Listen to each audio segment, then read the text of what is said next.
জয় হিন্দ বন্ধুরা। তো আমাদের আজকে কিন্তু এসএসসি জিডি কিন্তু প্রশ্ন ছিল, ঠিক আছে? তো দেখি 17 তারিখের 1 নম্বর শিফট এর প্রশ্ন জিকে তো কি কি এসেছিল সেগুলো আমরা আলোচনা করবো মানে বিস্তারিত। প্রথম প্রশ্ন কি, আসামে কোন উৎসব ফসল কাটার সময় আয়োজন করা হয়? সেটা উত্তর কি হবে? বোয়াক বিহু। আসামের শাস্ত্রীয় নৃত্য হলো সাত্রিয়া। 2000 সালে সঙ্গীত নাটক একাডেমি দ্বারা এই নৃত্যটিকে কিন্তু শাস্ত্রীয় নৃত্যের স্বীকৃতি দেওয়া হয়। আসামে পালিত হয় উৎসবগুলি হলো বিহু, তারপরে হচ্ছে তোমার আলি আইলিঙ্গা বাইখো, বোহাগ বিহু, অম্বুবাচী মেলা, জনবিল মেলা ইত্যাদি।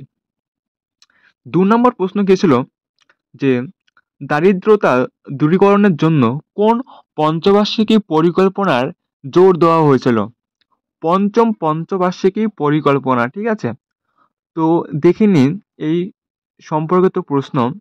প্রথম পঞ্চবার্ষিকী পরিকল্পনা হয়েছিল 1951 থেকে 1956।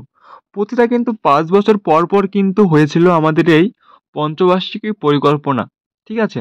আর দ্বিতীয় পঞ্চবার্ষিকী পরিকল্পনা হয়েছিল 1956 থেকে 1961 সাল পর্যন্ত। তৃতীয় হয়েছিল 1961 সাল থেকে 1966 সাল পর্যন্ত। তারপরে ফোর্থ হয়েছিল 1969 থেকে 1974। এভাবে কিন্তু 5 বছর পর পর কিন্তু হয়েছে, ঠিক আছে? তো এগুলো বেশি একটা আমরা দেখলাম না, তোমরা দেখে নিও এগুলো। নেক্সট প্রশ্নে আমরা যাব, ঠিক আছে? এইগুলো কিন্তু পরীক্ষায় আসবে। পরীক্ষায় কিন্তু আমার ছিল 12 তারিখে, 12 তারিখের ফার্স্ট 12 তারিখের ফার্স্ট শিফট কিন্তু ছিল আমার, ঠিক আছে? সেখানে কিন্তু দুটো প্রশ্ন আমি পেয়েছিলাম। 3 নম্বর প্রশ্ন কি, যে 2024 সাল অনুযায়ী দিল্লির মুখ্যমন্ত্রীকে আতিশি মারলে না, কিন্তু উত্তরটা হয়ে যাবে আমাদের। আর মুখ্যমন্ত্রীর রাজ্যপাল থেকে কিন্তু প্রশ্ন আসবেই আসবে পরীক্ষায়, ঠিক আছে? তোমরা কিন্তু দেখে নিও বন্ধুরা। 4 নম্বর প্রশ্ন কি, 2011 সাল এর অনুযায়ী ভারতের সাক্ষরতার হার কত? 74.04%, ঠিক আছে? তো এখন দেখে নেব আমরা এই সম্পর্কিত প্রশ্ন যেগুলো আসবে পরবর্তী শিফটে। ভারতের পুরুষ সাক্ষরতার হার কত? 82.14%। ভারতের মহিলা সাক্ষরতার হার কত? 65.46%। 2011 জনগণনা দুটি ধাপে আয়োজন করা হয়েছিল। সবচেয়ে বেশি জনঘনত্বযুক্ত রাজ্য হচ্ছে বিহার, আর সবচেয়ে কম জনঘনত্বযুক্ত রাজ্য হচ্ছে অরুণাচল প্রদেশ।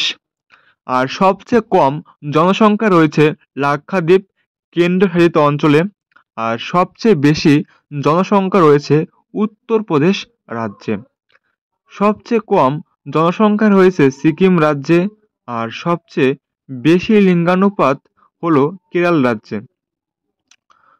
সবচেয়ে কম লিঙ্গানুপাত হলো হরিয়ানা রাজ্যে। আর সবচেয়ে বেশি সাক্ষরতার হলো কেরল রাজ্যে, ঠিক আছে? আর সব থেকে কম সাক্ষরতার হার হচ্ছে বিহার রাজ্যে। গেল। নেক্সট প্রশ্ন যাব আমরা 5 নম্বরে, যে সোনাল মানসিং কোন নৃত্যশৈলীর সাথে সম্পর্কিত? ভারতনাট্যম ও ওড়িশি, বা সরি উড়িষ্যা বললেও হবে, ওড়িশি বললেও হবে, ঠিক আছে? এছাড়াও ভারতনাট্যম নৃত্যের সঙ্গে সম্পর্কিত কিছু গুরুত্বপূর্ণ নৃত্যশিল্পী হলেন পদ্মা সুব্রমণিয়াম, আলারমেল ভাল্লি, যামিনী কৃষ্ণমূর্তি, মল্লিকা সারাভাই প্রভৃতি। এখন আমরা দেখে নেব 6 নম্বর প্রশ্ন। 2022 সালে এশিয়ান গেমসে পতাকাবাহী কে ছিলেন? হরমনপ্রীত সিং এবং লাভলিনা বোরগোহাইন। 7 নম্বর প্রশ্ন আমরা দেখে নেব যে বাণিজ্য ও শিল্পের ক্ষেত্রে ডিপিআইআইটি এর পূর্ণরূপ কি?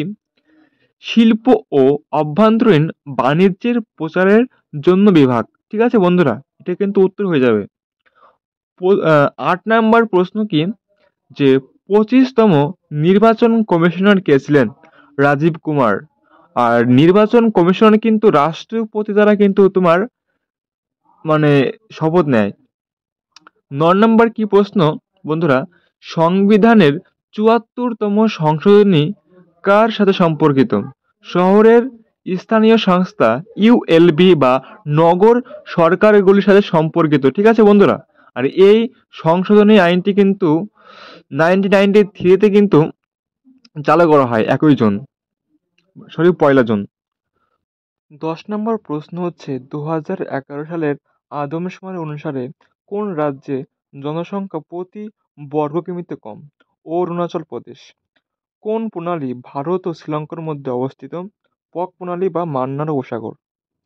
এই ছিল কিন্তু তোমাদের আজকের প্রশ্ন 17 তারিখের 1 নম্বর শিফট। ঠিক আছে, মোটামুটি আমি যা পেরেছি, যেগুলো প্রশ্ন কালেক্ট করতে পেরেছি সেগুলো কিন্তু দিলাম। নেক্সট শিফটে কিন্তু তোমাদের প্রশ্ন দেব। ঠিক আছে, তো থ্যাংক ইউ। সবাই ভালো থাকবেন, আর সাবস্ক্রাইব করুন অবশ্যই। ঠিক আছে।